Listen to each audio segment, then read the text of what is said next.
That's a side-by-side, or a UTV, or a suburban rock crawler, whatever you want to call it. I've never worked on one, and I'm actually not really working on this one. It's brand new. It has 18 miles on it. We're modifying it. It needs modification. Well, I don't know much about it, or any side-by-side for that matter. It does say Bighorn, but that's just stuck on with some deck screws. This is a generic Chinese machine. They get imported and private labeled by multiple companies here in the US. It's got four-wheel drive, four-wheel independent suspension, water-cooled, fuel-injected engine, locking differentials, I think both the front and rear lock, tilting bed. Nothing is branded or labeled. And there's something there. It says Taizhou Nubla Power Company. Whatever that means. Automatic transmission. I think it's a CVT or a variable belt drive, like a golf cart. It goes about 45 miles per hour, which is, I think, pretty respectable for a machine like this. It's got an LCD display. And I haven't figured out what these ducts are for. There's no blower. I don't think there's any kind of heater core, so I don't know if those are just decorative or what the deal is. Anyway, pretty Spartan interior. Doesn't even have a windshield. But the big problem is ingress and egress. So it's a pretty good step to get into it. And there's a handle on that side, but no handle on this side. You gotta just grab the bar. They would like me to add a step and weld on another handle. We should be able to do that. Here's the tentative plan. We've got these hitch receivers. We're going to attach those to the bottom of the machine. And then we bought this step that slides into the receiver. But we're going to have to shorten it because it's way too much of a drop. So we'll cut this plate off and move it up probably right about here. And then this big step will bolt onto this plate. There's only going to be one total step, but there will be two receivers, one on either side. So we can take the step out, move it from one side to the other, or take it off completely. Just depends on what he wants to do. And before you admonish me in the comments for this plan, this is what the customer asked me to do. He supplied all these parts. Go admonish him.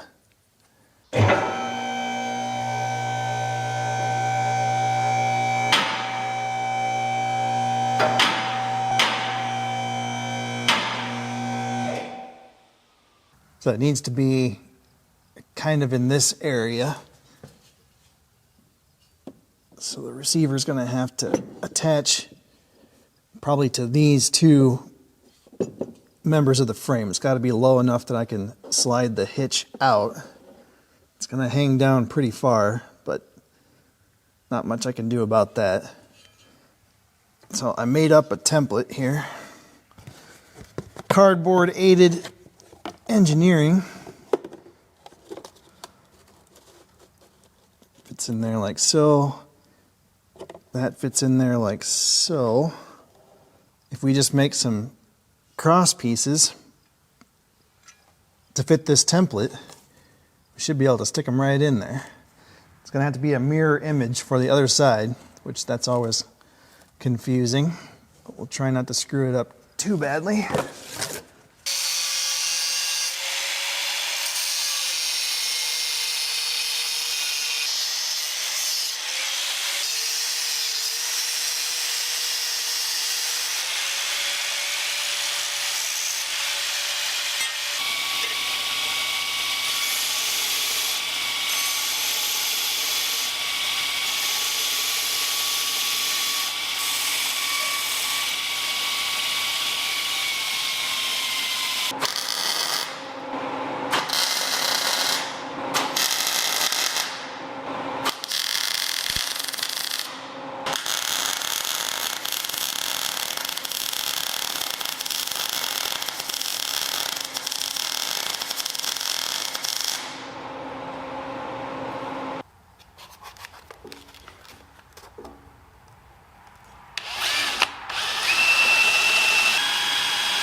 So I don't really want to weld these brackets on.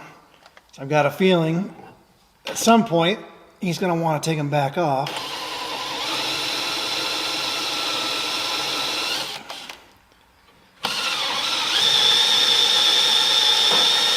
So we're going to try to bolt them on. We'll just see how that goes.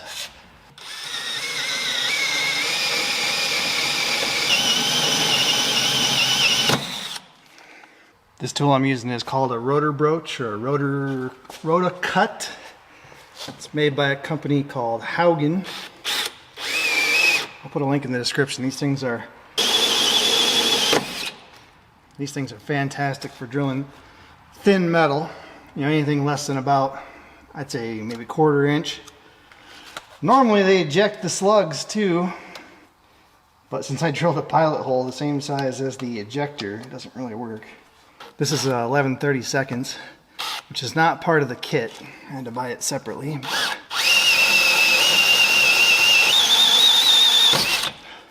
I'd say these are faster than a step drill with just as good a quality on the hole.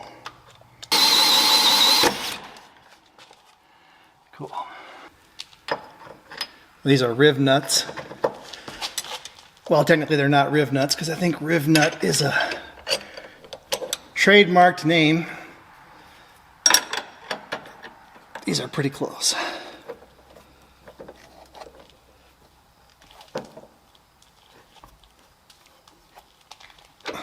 So these are M10, which they make fancy installation tools that squeeze like rivet guns for the smaller ones, but for these big guys, you either got to have a $1,000 hydraulic tool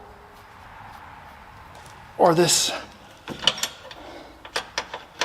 little guy that uses 2 wrenches. It's a little bit laborious, but it works just fine. So now we have an M10 thread securely attached to the inside of that tube, and we didn't have to weld. So if he ever decides he wants to sell this thing, or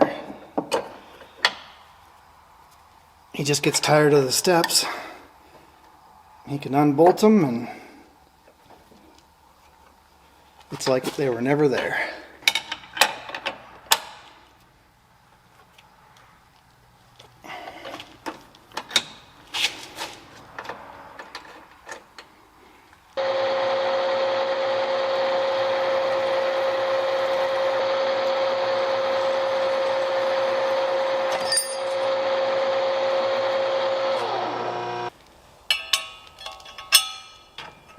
Put a coat of paint on these last night,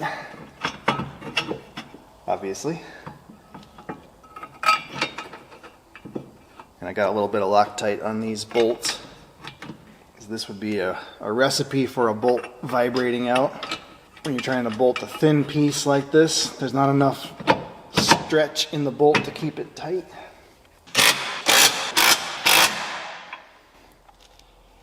Okay. I think that looks pretty good.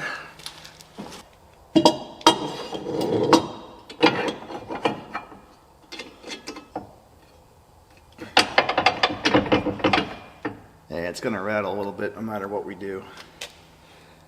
That looks good. All right, we just need to make the step flush with the top of that tube. I think we'll have it.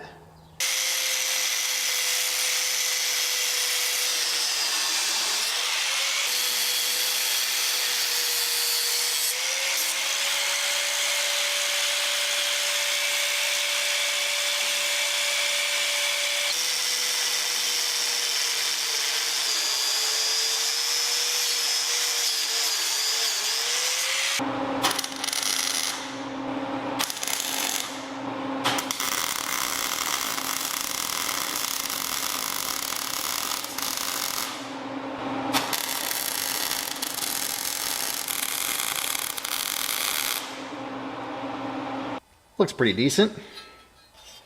I think it might even work. I think we're going to find out that the step is a little bit too long. So I've only got about 11 inches in the front, so I can't put this thing in the center. but it should be pretty easy to just cut it off if it becomes an issue.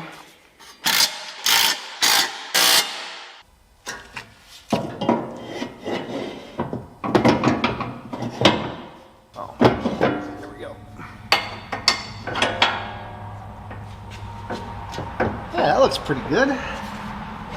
If you want it further out, you can have it further out. Cool. It actually worked. We need a grab handle.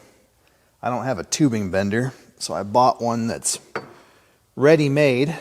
It's kind of pricey, but if you don't have the right tools, what are you gonna do? I could have made one out of solid bar, I guess, but this will look a lot better.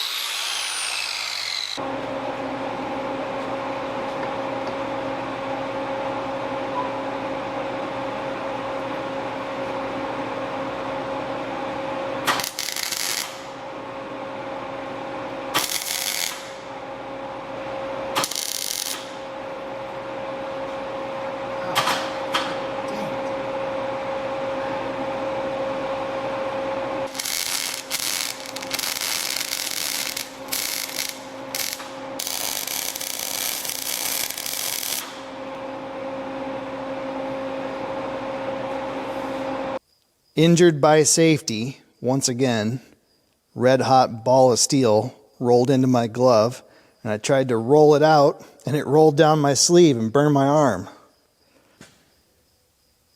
I'll call that a success. This is powder coated, so it melted and caught on fire and kind of made a mess. But that's part of it. Okay. We'll get her unwrapped and move on to the next task. I think we're done welding, so we can go ahead and hook the battery back up. This, I believe, is for the winch. They must have added that stateside.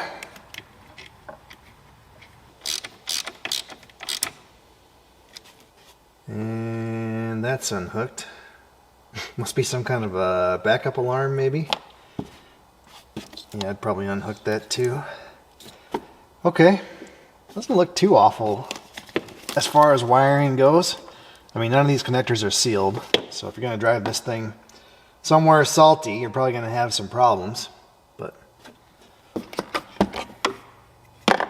under normal circumstances, I'm sure it's fine. Cool. The last piece is a bar. It goes across the back of the cage. I didn't record making this. It's literally just a piece of square tubing with 2 holes drilled in it. He wants to make a little rack to hold gardening tools and saws and stuff.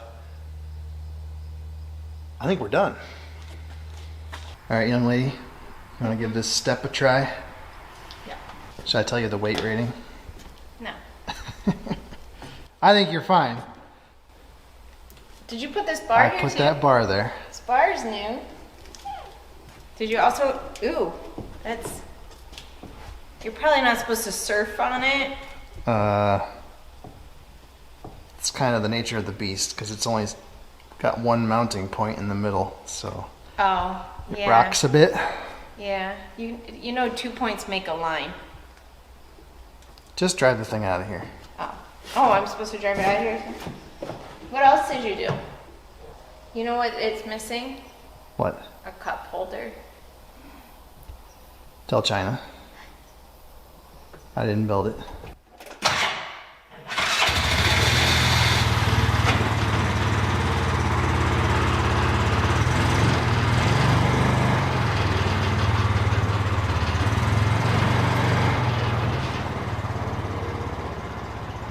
Outside of the shop's looking a little bit less terrifying.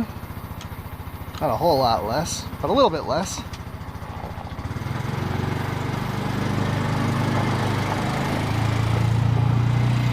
We'll never see her again.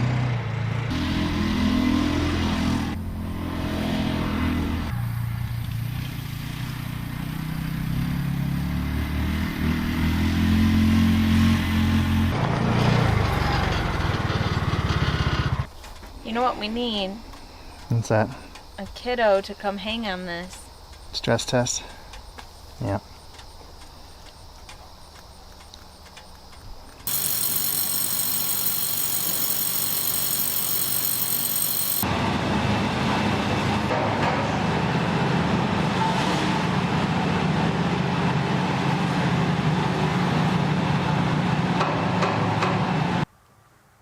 So much for my organized shop. It was fun while it lasted. All right, the slab jackers have been here and done their thing, and I'm pretty happy that they came out. There was essentially a hollow void from about there in a big strip up to about there. They pumped a bunch of grout into it, filled the void, and then they lifted the middle part of the wall here as much as they could. I mean, there's a limit. Basically, they pump it in at about 650 psi, which is a lot. I mean, that should be able to lift anything you can think of, but the problem is it just starts pumping it out of the other holes in the concrete instead of actually raising the slab. So you can only go so far. I'll feel a lot better having these heavy machines along the wall, knowing that there's something underneath of them, because there really wasn't before, which is kind of scary to think about. I'm running power right now for the 3-phase machines, the mill, the drill, press brake, bandsaw. I got the lathe done, and I'm about ready to hook up the Herco CNC machine. I moved the 3D printers out from behind the lathe and turned the Herco 90 degrees. Just a little bit easier to wire and run air lines and stuff like that. And then I went ahead and ran an air line up over the ceiling and down on the other side. Unfortunately, I was about 4 feet short of getting all the way down to where I had the rest of the drops put. So it looks a little bit weird, but at least I have air over there. And this is the new home for the 3D printers. So I haven't quite figured out what I want to do with this area yet. A lot of people kind of latched on to me saying woodworking, and they thought it was going to be like a full-on cabinet shop with dust collection and stuff. Like, my woodworking is extremely, extremely casual. I don't really do any sanding. I mean, it's just basic stuff, mostly making like shelves and little bits and bobs for use here in the shop. I don't think it's going to be, a big deal as far as cross-contamination. I also got the new lift installed. It's not new. It was built in 2015, but it came out of a local dealership. They bought it just before they closed down. I don't think it's got hardly any time on it. Really, the hardest thing it's ever done is sit outside waiting for me to put it up. This is a Challenger Versametric, which is super handy for the kind of work that I do.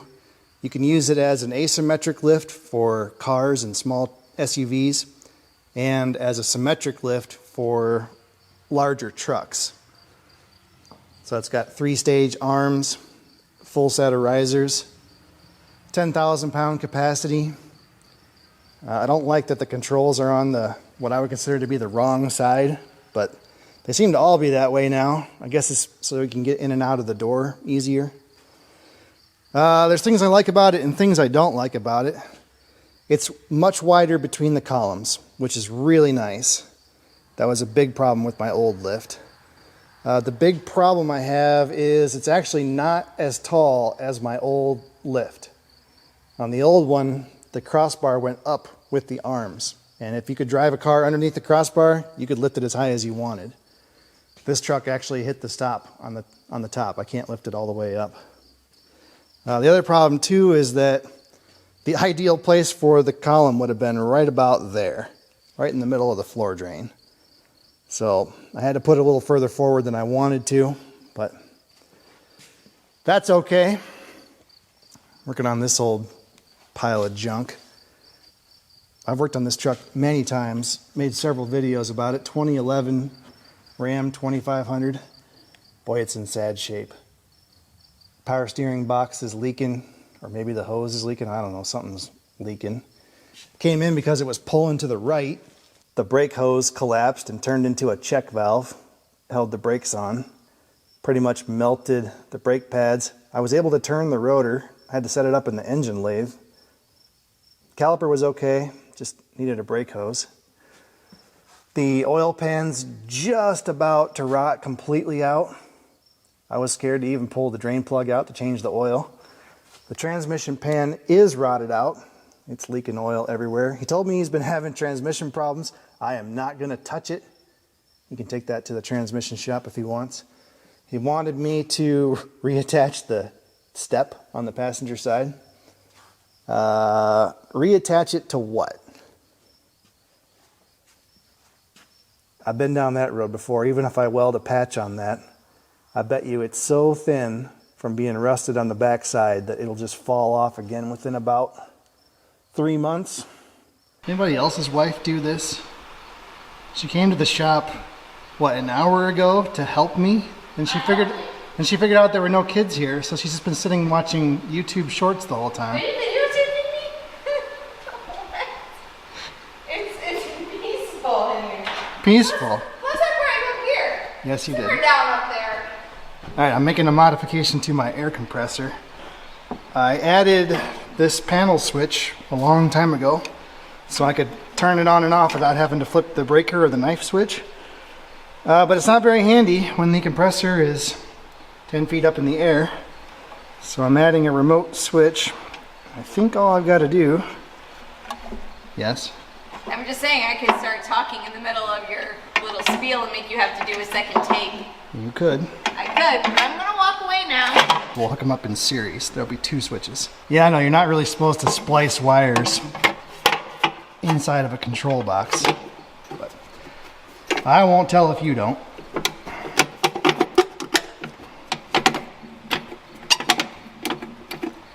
All right, now we gotta mount this guy. This nice convenient hose right next to the door. Yep, you grab the convenient hose. I'm gonna flip the convenient switch. Oh, sorry, I had that one off too. Does it work? Patience, everyone. It's an old compressor. Takes a while. It used to work just fine. Right, Max? Until someone had to upgrade it. Here's this.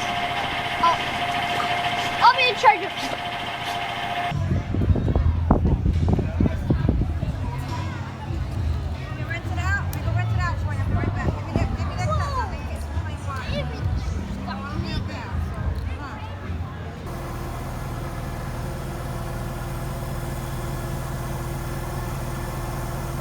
What is that thing? I have no idea.